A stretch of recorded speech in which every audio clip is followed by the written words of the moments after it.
Assalamu alaikum warahmatullahi. Wannan bidiyo ne yadda zan yi mana yadda mutum zai saida coin ɗinsa a cikin kasuwar Bybit.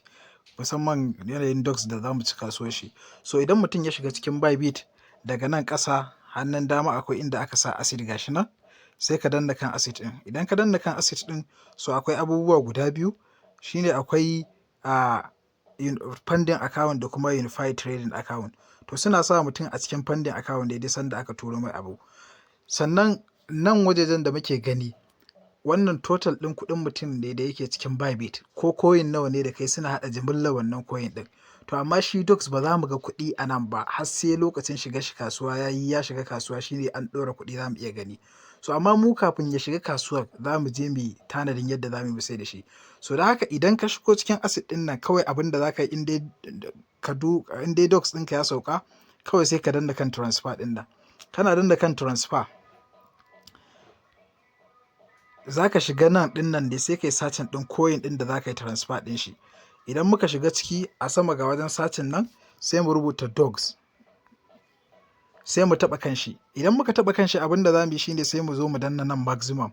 To amma yanzu ba ni da dogs ko guda ɗaya a ciki, da haka babu yadda za a yi in na danna maximum number ta fito.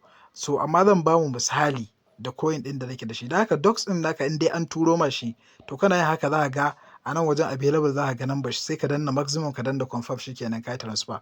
To amma yanzu tunda babu shi a ciki ba zai yi ba. Zan mana misali da ton. Ina da ton, yanzu ga ton ɗin nan ya fito kamar yadda muke gani, available ɗina gashi nan. To sai mu danna maximum shi ma idan dogs ɗin namu ne. Kamar haka nambobin da shi ma dogs ɗin za mu gani. Muna danna maximum sai mu danna confirm ɗin nan a nan ƙasa. So in ka danna confirm, shikenan transfer ɗinka ya yi kamar yadda muke gani. To ya za ka sai da coin ɗin naka? Daman na gaya mana, na ce akwai waje guda biyu, akwai pending account, akwai unified trading. Yanzu mun yi transfer ɗin shi, to nan za mu shiga, a nan za mu ga dogs ɗin namu. So idan muka shiga, duk coin ɗin da kake da shi a nan za ka gan shi. Misali ga USDT nan ina da ita, na ga ta nan. Haka ga ton nan ina da shi, na ga shi nan. Da haka dogs ma a nan za mu gan shi. Misali mu ƙaddara wannan ton ɗin shine dogs. Kaga dogs wannan ton ɗin kenan, sai ka danna kan shi tunda shi za ka saida. Idan ka danna kansa, ga wani waje nan da aka sa ton USDT, an sa trade ton USDT, to nan wajejen za mu danna. Idan ka danna, abu na gaba da za ka yi shine sai ka danna wannan wajejen. Gashi an sa limit, za mu mai da shi market. In ka danna ga market nan, ita ce ta biyu, sai ka taɓa kanta, shikenan ya dawo market. Ya dawo market ko? So abin da za mu yi kuma a nan, sai mu jawo wannan abin har ƙarshe. Sai mu jawo shi har ƙarshe. Idan muka jawo shi har ƙarshe, shine yake nuni da cewa duka za mu saida abinmu. Gashi nan mun jawo shi har ƙarshe. Ya nuna mana wani kuɗi a nan wajejen. Shine abin da zan saida. To tunda mun jawo shi har ƙarshe, ya nuna duka za mu saida. Idan muka tsaye da shi ana rabin abin za mu saida. In muka tsaye da shi ana rabi da kwata, in muka kai shi nan, duka adadin da muke da shi za mu saida. To ya za mu yi mu saida? Sai mu danna kan nan wajejen sell ɗin nan.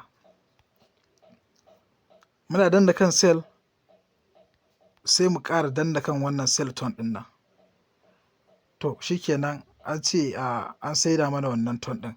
Da haka an saida wannan abin da muke da shi. To da haka ya za a yi mu gani? Tunda an saida kai tsaye, sai mu dawo kan unified trading account, a nan za mu ga duk abin da muke da shi.